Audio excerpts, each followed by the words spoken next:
Welcome to this explainer. Today, we're unpacking one of the most spectacular, high-stakes operations ever recorded in ancient mythology. Seriously, we're talking uneasy alliances, massive environmental destruction, literally world-ending threats, and the ultimate prize, the nectar of immortality. We'll be looking at the ancient Sanskrit epic, the Mahabharata, specifically the Astaka Parva, to break down the legendary churning of the ocean, because this isn't just a simple myth. It's a wildly detailed account of a cosmic mega-project. So let's map out exactly how the gods attempted the impossible.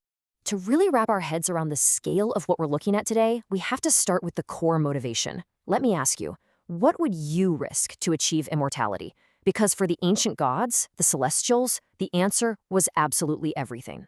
They were after Amrita, the nectar of immortality. But getting it wasn't as easy as finding a hidden chalice or chanting a quick spell. No way. It required an absolutely impossible engineering feat.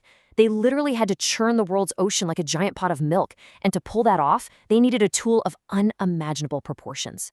And when I say unimaginable, I mean mind-boggling. Their primary tool was Mount Mandara. The text tells us this mountain goes 11,000 yojanas up into the sky and descends another 11,000 down into the earth. To put that into perspective, a single yojana is an ancient measurement that equals several miles. So we are talking about a structure of literal planetary proportions. But here's the crazy part. It wasn't just some barren rock. It was a thriving ecosystem. It was covered in intertwining herbs, ringing with the songs of countless birds, and packed with roaming beasts of prey. The gods wanted to rip this colossal living mountain straight out of the earth to use as a giant churning rod. But surprise, surprise, they couldn't do it alone. They simply didn't have the muscle. So, failing to move Mandara, the gods go straight to the top. They ask the supreme deities, Vishnu and Brahman, to come up with a game plan. And what follows is the assembly of a cosmic machine that's as brilliantly scaled as it is completely bizarre. First, the lotus-eyed Vishnu and Brahman assign the heavy lifting to Ananta, the mighty prince of snakes. He literally tears the massive mountain, woods, animals, the whole shebang, right out of the earth. But think about it. You can't just spin a mountain without a pivot, right? Otherwise, it's just going to drill a hole straight through the planet. So Indra comes up with the perfect solution. He places the mountain on the back of the Tortoise-king. Yes, you heard that right. A giant cosmic turtle is the structural base for this entire project.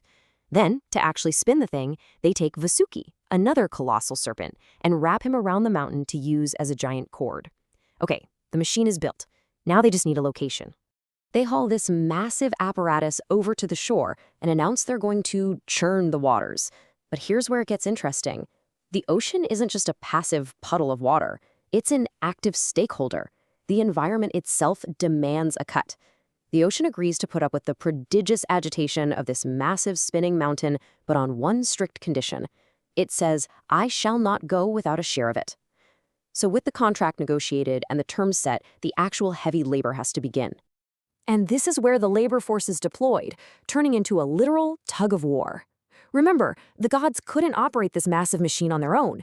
They needed the Asuras, their absolute traditional rivals. It's the ultimate uneasy alliance. Just think about the irony here. Sworn enemies forced into a highly synchronized tug-of-war just to make this crazy thing work. They position the Asuras at the head of the snake Vasuki, holding his hood, while the gods take the tail.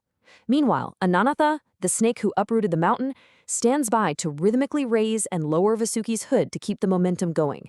And they start pulling, back and forth, spinning Mount Mandara deep in the water. It is a wildly dangerous mechanical process that relies entirely on bitter foes cooperating perfectly. And as you might expect from a machine this huge, all that friction generates some immediate, terrifying consequences. The environmental cost of this operation hits fast, and it is horrific. The text absolutely does not shy away from the collateral damage. First off, Vasuki the snake is being stretched so violently that he starts exhaling black vapors and literal flames. Ironically, these vapors turn into clouds that rain down and refresh the tired workers. But for the mountain and the ocean, it's pure apocalypse. A tremendous roar echoes out, which the text compares to the universal dissolution. The spinning mountain just crushes countless aquatic animals and denizens of the deep. Massive trees are ripped up by their roots and hurled into the sea. The friction from these trees actually sparks massive forest fires across the mountain, trapping and consuming lions, elephants, and other creatures, until Indra finally has to step in and put the blaze out with heavy rain. It's just total catastrophic devastation, all in the pursuit of power. So, after all that unimaginable destruction, what's the payoff? Well, gummy exudations from the crushed trees and herbs start mixing with the ocean water and liquid gold. And this weird mixture actually starts granting the celestials a little bit of vitality.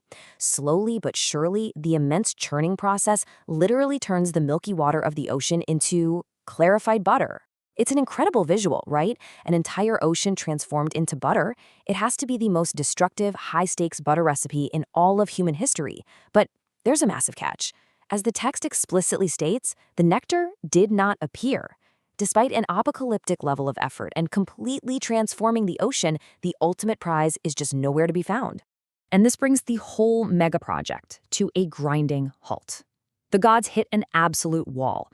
They go to Brahman, completely spent, and basically say, look, we have no strength left to churn further. The operation is a bust, the machine is stalled, they are physically exhausted, and this incredibly tense alliance with the Asuras has given them nothing but a butter-filled ocean and a wrecked mountain ecosystem. So they make a desperate plea for a resource infusion. They know their only hope is Narayana. Thankfully, Narayana steps up. He grants them the burst of strength they need to put the mountain back into position and get the churning going again. That reinitiation is exactly what they needed. Suddenly, the churning starts yielding dramatic results, kicking off this incredible parade of cosmic treasures. First up is the mild moon of 1,000 rays. Then Lakshmi, dressed in white, appears. After that, Soma, the white steed, and the amazing celestial gem, Kaustubha. Next comes the great elephant Airavata with 4 white tusks, which Indra quickly claims for himself. And then, finally, the exact moment they have been waiting for. The divine Dhanwantari rises from the butter, holding the white vessel of Amrita, the nectar of immortality, right there in his hand. The goal has officially been achieved. But as you can probably guess, the very second that nectar appears, this whole joint venture completely collapses. The Asuras see Dhanwantari with the white vessel, and they immediately set up a loud cry, yelling, "It be ours." And honestly, they kind of have a point. This alliance was only ever a marriage of convenience, and the Asuras did the literal heavy lifting. Now that the ultimate asset is sitting right there on the table, they want it. They helped build the machine, they pulled the snake rope, they took the flames to the face, and now they expect their payout. But hold on, because the ocean actually isn't quite finished yielding its contents. While the arguing is just starting to heat up, the ocean is still churning, and it produces a terrifying byproduct, Kalakuta. This is a fearful poison that suddenly engulfs the earth, blazing up just like a fire attended with heavy fumes. Just the sheer scent of this toxic byproduct stupefies the 3 worlds. Think about that for a second. In their massive project to extract eternal life, they accidentally unearthed the ultimate weapon of death. It is a literal world-ending threat that instantly pauses all the bickering over the nectar, because, let's face it, if the Kalakuta isn't dealt with right now, there isn't going to be a world left to be immortal in. Enter Shiva. Brahman solicits him, and the divine Maheshwara steps forward to act as the ultimate failsafe for the safety of all creation. To neutralize this existential threat, Shiva does the unthinkable. He literally swallows the world-ending poison. But he doesn't digest it. He holds it safely locked right there in his throat. It's an incredibly selfless act, especially in stark contrast to all the greedy arguing over the nectar that was happening just seconds before. This act saves the 3 worlds from total destruction, and from this exact moment onward, Shiva earns the legendary title Nilakantha, which means the blue-throated one. So the disaster is averted, but the dispute over the nectar is still very much on. Which brings us to our climax, and it is an absolute masterclass in deception. The Asuras see all these wondrous things. They realize that the gods intend to keep both Lakshmi and the Amrita, and they prepare for all-out war. Now, the gods are either outnumbered or outmatched here, so Narayana resorts to psychological warfare.